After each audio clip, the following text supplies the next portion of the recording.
তাও যদি হয় বাড়ির গাছের টাটকা ফল বা সবজি দিয়ে রান্নাটা, তাহলে কেমন হয়? আচ্ছা, এঁচড় দেখে মাকে বলেছিলাম একদিন এঁচড়ই রান্না করো, খুব খেতে ইচ্ছে করছে তোমার হাতে। প্রথমে কড়াই তেল গরম হয়ে যাওয়ার পর দেওয়া হয়েছিল গোটা জিরে, তারপরে দেওয়া হয়েছিল গোটা গরম মশলা, ছিল পরিমাণ মতো এলাচ, লবঙ্গ এবং দারচিনি। এরপর দেওয়া হয়েছিল পরিমাণ মতো আদা বাটা। তারপর সামান্য একটু হালকা ভাবে নাড়াচাড়া করে নিতে হবে। দেখো আদাটা হালকা লালচে হয়ে এসেছে। তারপরে উপর থেকে দেওয়া হলো টমেটো কুচি। সামান্য কিছুক্ষণ টমেটো গুলো নিয়েও নাড়াচাড়া করে নিতে হবে। টমেটো গুলো ভাজা ভাজা হয়ে এলে দেওয়া হলো তাতে পরিমাণ মতো হলুদ। আমার মায়ের হাতে তৈরি এই ইঁচড়ের সম্পূর্ণ রেসিপিটা তোমাদের কেমন লাগলো অবশ্যই কিন্তু কমেন্ট করে জানিও। কিছুক্ষণ ধরে ভালো করে নাড়াচাড়া করে নেওয়ার পরে তাতে দেওয়া হলো একটা গোটা তেজপাতা। আমার গ্রামের বাড়িতে আমার মা বাবারা আবার শুদ্ধ নিরামিষ ভোজি, এক্ষেত্রে এই রেসিপিটি সম্পূর্ণ ভালো লাগলে তোমরাও বাড়িতে হবে ট্রাই করতে পারো, খেতে কিন্তু খুবই সুস্বাদু লাগবে। এরপর যেটা দেওয়া হলো সেটা হলো সামান্য একটু গুঁড়ো মশলা, আর গুঁড়ো মশলার মধ্যে মা ব্যবহার করেছিল সানরাইজের তড়কা মশলা। কি অদ্ভুত জানো তো, এই এঁচড় যত ভালো লাগে আমার খেতে, আবার এটাই পরে পেকে গিয়ে কাঁঠাল হয়ে গেলে আমি একেবারেই খেতে পারি না। দেখো রান্না থেকে কি সুন্দর একটা নিজস্ব রং এসছে। এই রংটিকে মা আরো সুন্দর করার জন্য ব্যবহার করেছিল সানরাইজের কাশ্মীরি লাল মির্চ। তোমরা চাইলে রঙের জন্য এর পরিবর্তে চিনিও দিতে পারো।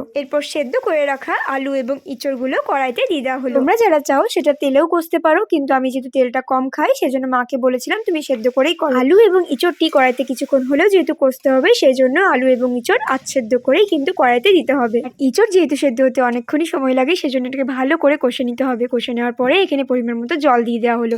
জল দেওয়ার পরেও কিছুক্ষণ ধরে নাড়াচাড়া করে নিতে হবে। এরপর বেশ কিছুক্ষণ ভালো করে ফুটতে দিতে হবে। আর আমি যেহেতু মাকে বলেছিলাম যে ইঁচড় রান্নাটা কিন্তু আমি কষাই খাবো, তো দেখো জলটা কিন্তু মা অনেকক্ষণ ধরে ফুটিয়ে নিয়েছে ভালো করে। তার সাথে রান্না থেকে একটা খুব সুন্দর সুগন্ধও পাচ্ছিলাম। তৈরি হয়ে গেল সুস্বাদু এবং নিরামিষ ইঁচড়ের রেসিপি।